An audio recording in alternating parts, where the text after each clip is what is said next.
Hey everyone, welcome to another Blue Gamer Bluecast. It's been a while, but I figure I would just talk about some of the gaming stuff that's been going on. I mean, really, I'm playing a lot of Gundam Battle Operation 2, so I might talk a little bit about that. But I also wanted to talk about a lot of misconceptions, that being the Activision FTC case, that being Remnant, the franchise. The second one just came out recently. Maybe talk about some other games I've been playing, but to start. GBO2, Gundam Battle Operation 2, got a PC released earlier. This summer, I think, beginning of June, on my other YouTube channel, Gundam Explain. I've been doing a lot of deep dives into it.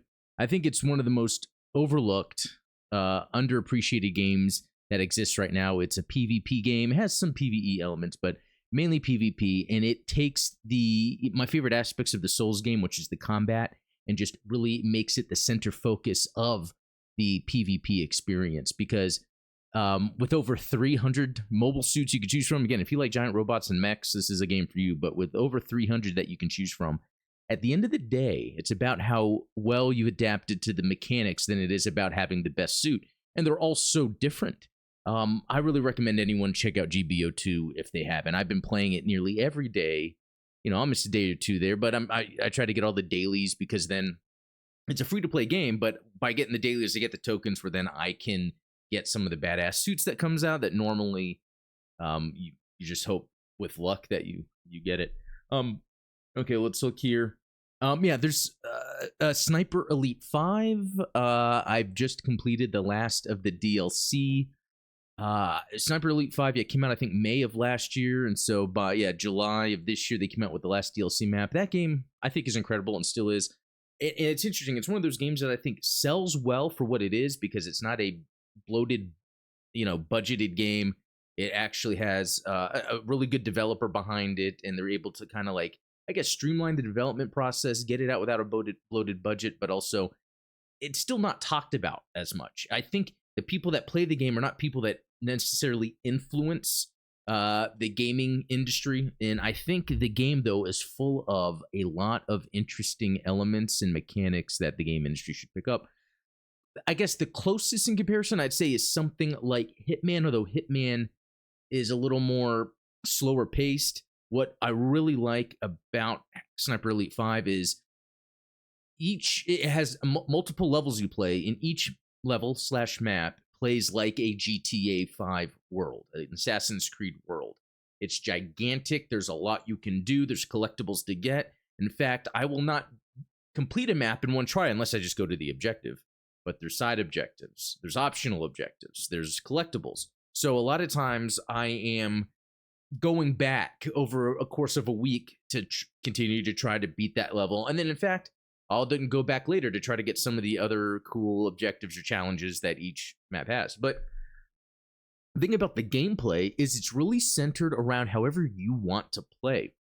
So not only is it, open world in terms of like the map design and everything and mission structure, but also how you want to play mechanically. So it can be, if you wanted to do it where you're just sneaking around the whole time, or you could do it to where you're just running and gunning the whole time. And I love that aspect. And I think a lot more games could benefit from this. Instead of games being all either one open world or linear maps, it's multiple open world maps. Again, similar to Hitman, although Hitman, you can kind of fail the objectives quite easily. And it's not really open in terms of the type of way you want to play. Yes, Hitman has a thing where you can kill a person this way, kill a person that way, hide this way, hide that way. But with the Sniper Elite 5 game, it's really about, you can go guns blazing, secondary guns blazing, melee combat, or just sneak around. It's the reason I like to play it is because how open-ended the mechanics are. I really don't care about sniping. I really don't care too much about World War II settings. But the game mechanics in Sniper Elite 5 are like a Lego set. It's like playing Breath of the Wild. It's almost that crazy. And the other thing that kept popping up in my mind is if they made an Indiana Jones game, you could take Sniper Elite 5, give the main character an Indiana Jones skin, and it could play the same way. Like there's one level where you're at a Nazi aircraft carrier, like in the docks. So you have the whole docks, the kind of the You've got the supply area, you've got engineering areas, and then you've got like the actual aircraft carrier in the center. So it's a huge map. And I'm just thinking, what if you were Indiana Jones trying to get an artifact that's aboard this aircraft carrier? You got to sneak in. You could do some melee combat. I think the only the other mechanic they would add is just across the level. There's areas where you can use your whip to, climb up, to swing across. Otherwise, that is straight up the way they can make an Indiana Jones game. Coincidentally enough, the Hitman creators are making an Indiana Jones game.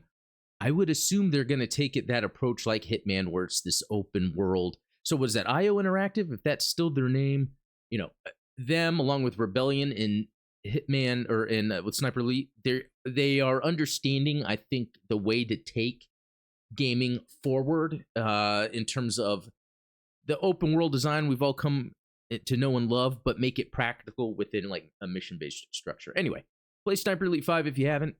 Hitman's fun. I've played a lot of those, but I think Sniper Elite 5 has more of that open-ended gameplay. Would totally work with Indiana Jones. Let's see if IO Interactive can do that. If that's their name, I forget.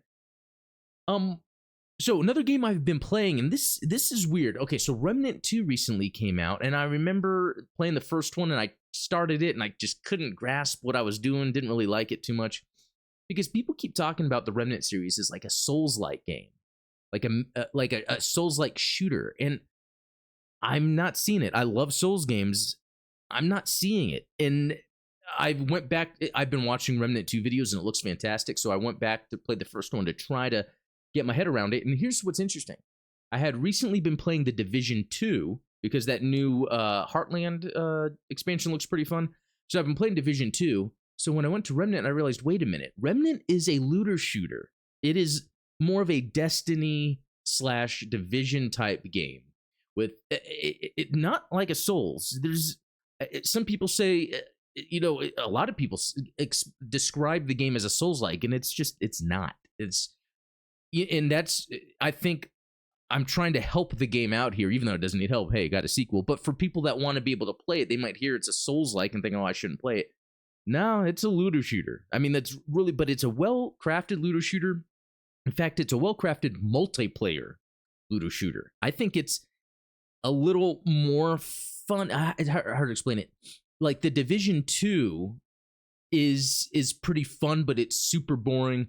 Remnant has some very unique and interesting ideas in terms of enemy design, fighting enemies. It has more of the fantasy element to it, where Division it tries to stick realistic. Because in the Remnant, enemies are bullet sponges. Yes, bullet sponges. You're shooting them. There is a dodge mechanic. Okay, so a lot of games have dodge mechanics. That doesn't make it a Souls-like. There's the special weapons you get after you defeat bosses, and yeah, Souls does that, but so did Mega Man. So again, that's not the Souls-like aspect.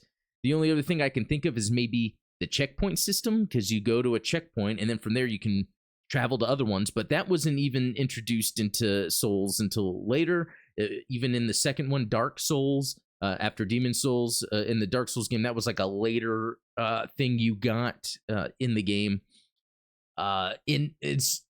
And so I wouldn't necessarily compare. I think it does it an injustice to compare Remnant to be a Souls-like. In fact, I think Remnant is a next step in the looter shooter genre, and I think it does a really good job of it. Anytime I hear someone say that Remnant's it's a Souls-like game, I cringe, because there's nothing about it that Souls-like. Even the bosses, there's no real one-to-one mechanically driven deliberate combat structure to it. When you're fighting a boss, you're just shooting at it and then dodging when things come at you. In fact, it's more like Returnal in that way, or a bullet hell shooter, because you're just dodging things that are coming at you and then shooting. I mean, even the combat isn't endurance driven, it's ammo. So you run out of ammo, switch your weapon. So yeah, I gotta say, very, and even then it's more like Destiny. Like, and I'm not a big fan of Destiny, but I think it does the things I like about Destiny better. So, this is really just to say I find it very interesting that people are, and that did a disservice to me, because I approached the first Remnant as if it was a Souls-like. And after, I was playing that first beginning area, I was like, how do I play this like a Souls-like? The mechanics aren't like it, but yeah, again, after playing Division, it clicked. It's a looter shooter. Anyway, hopefully that's good information for anyone that was looking to play Remnant or wants to play with friends. I think Remnant is good with friends.